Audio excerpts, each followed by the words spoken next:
Allez, c'est parti pour ce décryptage consacré à la résilience urbaine face à l'eau. L'objectif aujourd'hui, c'est d'explorer un guide d'action hyper pragmatique et surtout adapté au petit budget pour sécuriser la ressource la plus vitale en pleine ville. L'idée ici, ce n'est pas de faire dans le scénario catastrophe digne d'un film hollywoodien, pas du tout. On va plutôt voir comment maintenir une résilience familiale de base si la normalité venait à être soudainement interrompue. Au programme de ce plan d'action en 6 étapes, l'eau comme priorité absolue, la gestion d'un stock minimal, la récupération d'urgence chez soi, la quête d'eau en extérieur, la purification à bas coût et enfin l'art d'économiser chaque goutte.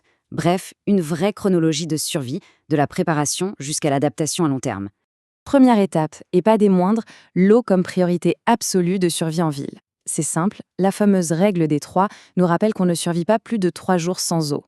Enfermé dans du béton en pleine canicule, la déshydratation frappe à une vitesse fulgurante. C'est une limite biologique incontournable. Alors de combien a-t-on vraiment besoin ? Le chiffre clé à retenir, c'est 4 à 5 litres par personne et par jour. En temps normal, on consomme des dizaines de litres sans même y penser. Mais en mode survie, ces 5 petits litres doivent tout faire. L'hydratation de base, la cuisson des aliments et une hygiène vraiment minimaliste. Fini les lambins chauds, on va à l'essentiel pour garder le moral et éviter de tomber le malade. D'ailleurs, c'est super intéressant de comparer les approches. La littérature survivaliste parle souvent du fameux gallon américain, soit environ 3,8 litres. Mais passer sur une base métrique de 5 litres, c'est la petite astuce qui change tout. Déjà, les calculs de volume sont beaucoup plus simples et surtout, ça offre une petite marge de sécurité supplémentaire qui fait vraiment la différence au quotidien. Ce qui nous amène logiquement à la deuxième phase, gérer un stock minimal. L'idée, c'est de bâtir cette réserve bien avant que les problèmes n'arrivent pour tenir sans avoir à sortir de chez soi. C'est là que le choix des contenants est stratégique. Les simples packs de bouteilles d'eau sont géniaux parce qu'on peut les glisser absolument partout dans un petit appartement. Sous un lit, au fond d'un placard. Par contre, si on doit se déplacer, les bidons de 5 litres ou les jerrycans avec poignée deviennent indispensables. Et le top du top, pour ceux qui ont un balcon, ce sont les citernes de récupération d'eau de pluie. Un stock tampon incroyable qui se remplit tout seul à chaque averse.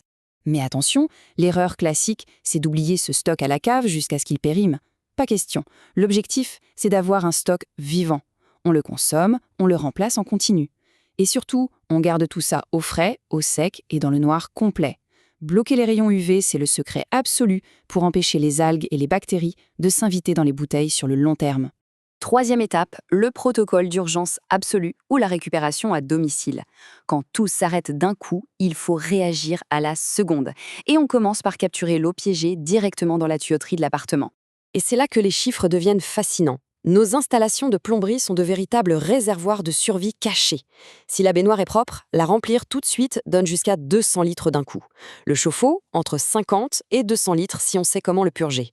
Et oui, même le réservoir des toilettes, sans produits chimiques évidemment, cache une dizaine de litres d'eau propre. Sur le papier, ça ne fait pas rêver, c'est sûr. Mais en pleine crise, mis bout à bout, ça permet de faire tenir un foyer pendant des semaines. Quatrième étape, la quête d'eau extérieure. Parce qu'une fois les réserves de l'appartement malheureusement à sec, il va bien falloir s'aventurer dehors. Historiquement, les villes sont souvent construites près de l'eau. Rivières, bassins décoratifs de parcs publics, fontaines. Les sources existent. On peut même être astucieux en tendant une bâche sur son balcon pour capter la pluie. Mais attention, soyons très clairs. Cette eau récupérée au sol en milieu urbain sera forcément très polluée. Un traitement hyper strict sera indispensable. Et voici l'astuce la plus brillante de ce décryptage face à cette eau trouble. Plutôt que de chercher des solutions miracles en pleine ville, direction le rayon aquariophilie des animaleries. C'est une mine d'or absolue. On y trouve du charbon actif et du sable extra fin. Avec ça, on a exactement les composants parfaits pour fabriquer soi-même un filtre à gravité improvisé et clarifier l'eau de ville. Cinquième phase, purifier cette eau à faible coût. Car enlever les débris avec un filtre, c'est super, mais ça ne tue pas les bactéries. Il faut purifier et sans se ruiner en matériel de survie de pointe. Faire bouillir l'eau, ça marche très bien, mais ça gaspille une énergie folle. Et en appartement, le gaz du réchaud est beaucoup trop précieux pour être gâché. Quant aux rayons UV, avec une météo incertaine et un accès limité au soleil, on oublie. Il nous faut une méthode bien plus pragmatique. La solution ? La chimie de base. Plus précisément, l'hypochlorite de sodium. En clair, de l'eau de Javel classique, mais attention, impérativement sans parfum et sans aucun additif. C'est une consigne de sécurité vitale. Ça permet de traiter des quantités d'eau phénoménales pour quelques centimes seulement, bien loin des pastilles hors de prix vendues en pharmacie. Alors, comment on dose tout ça en toute sécurité? C'est simple. Pour de la javel très concentrée à 10%, c'est une seule goutte par litre d'eau. Mais en magasin, on trouve souvent du 2,5%. Là, il faut compter 4 gouttes par litre. Le petit truc pour se faciliter la vie au quotidien, 1 millilitre de javel avec une petite seringue purifie parfaitement un bidon de 5 litres. L'eau doit être déjà clarifiée à température ambiante et on laisse agir le chlore 30 minutes chrono. C'est redoutable d'efficacité. Dernière étape de notre plan, et c'est ce qui permet de tenir sur la durée, l'adaptation à long terme ou l'art d'économiser chaque goutte. Parce qu'avoir de l'eau, c'est bien, mais changer son quotidien, c'est ça qui fait la différence. On parle de modifier radicalement ses habitudes. Stocker des aliments secs qui cuisent avec très peu d'eau. Utiliser de la vaisselle en carton jetable pour dire adieu aux corvées de plonge et installer des toilettes sèches pour ne plus jamais gaspiller d'eau potable dans une chasse d'eau. C'est tout un mode de vie qui permet de ne presque pas toucher à ses réserves. Il y a une phrase qui résume parfaitement cette philosophie: la meilleure eau n'est pas celle qu'on stocke, c'est celle qu'on économise. C'est d'une logique implacable. Une discipline de fer sur la consommation quotidienne est souvent bien plus critique que d'amasser des centaines de litres en réserve. Finalement, après avoir vu toutes ces techniques incroyables, on est en droit de se poser une vraie question. Le petit appartement en ville est-il réellement un piège face aux crises?